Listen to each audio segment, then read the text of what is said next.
Let's go through a few of the questions which I would like to ask all the audience. And this will give us an opportunity to interact, have a conversation, and also for you to ask any particular questions. But as you answer this, it will also give you a self reflection on how you feel on some of the things. Can we have the first question from Mentimeter Poll, please? That which skill do you think is important for effective interpersonal behavior? On the basis of 1 to 5, 1 to the most and 5 to the least, it's been ranked. You just have to click and submit. Whether she has kept clear communication on top and the remaining at the bottom. So that's how you have to do. So the most result that we can see is of clear communication.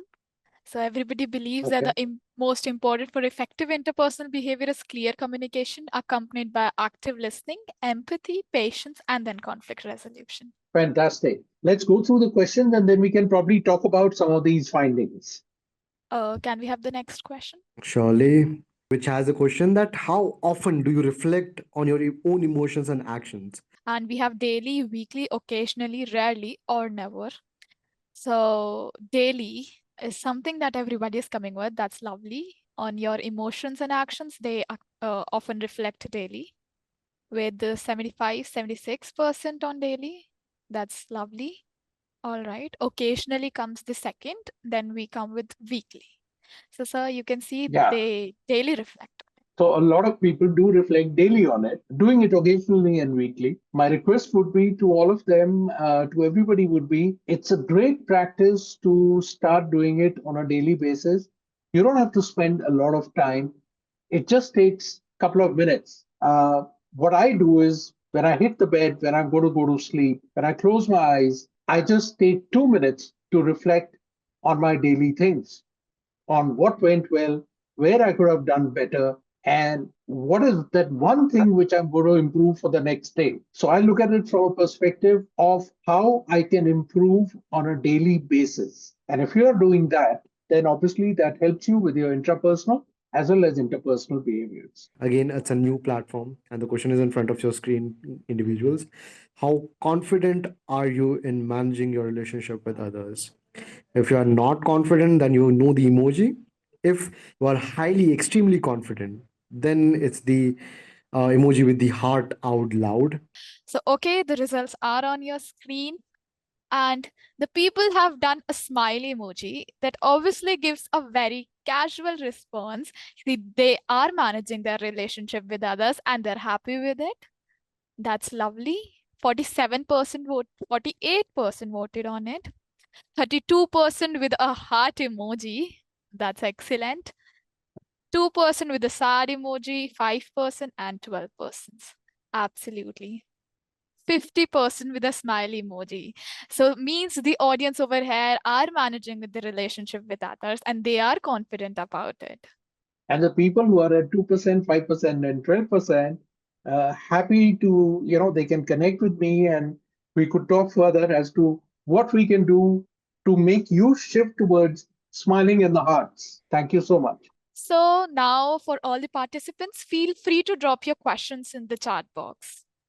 Thank you so much, sir. Let's take a few questions for you. So, the first question for you is, what are the different communication styles and how do they impact interactions?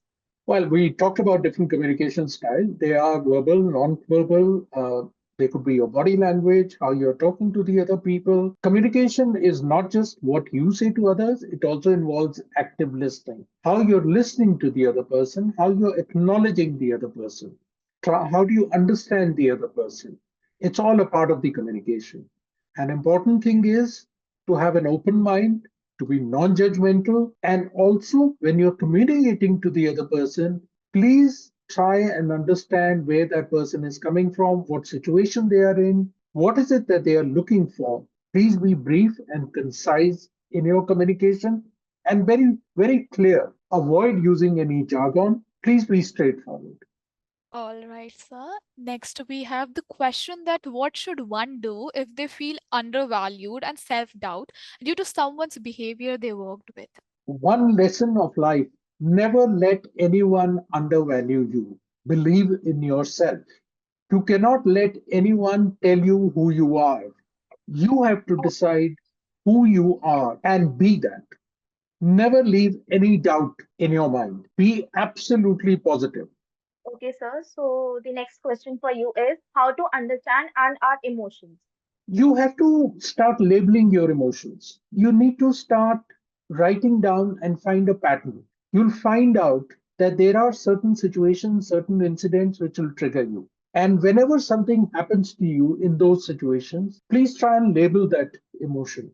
It could be a label of anger, it could be a label of anxiety, it could be a label of irritation, it could be a label of detachment. Whatever comes to your mind, please start labeling those emotions.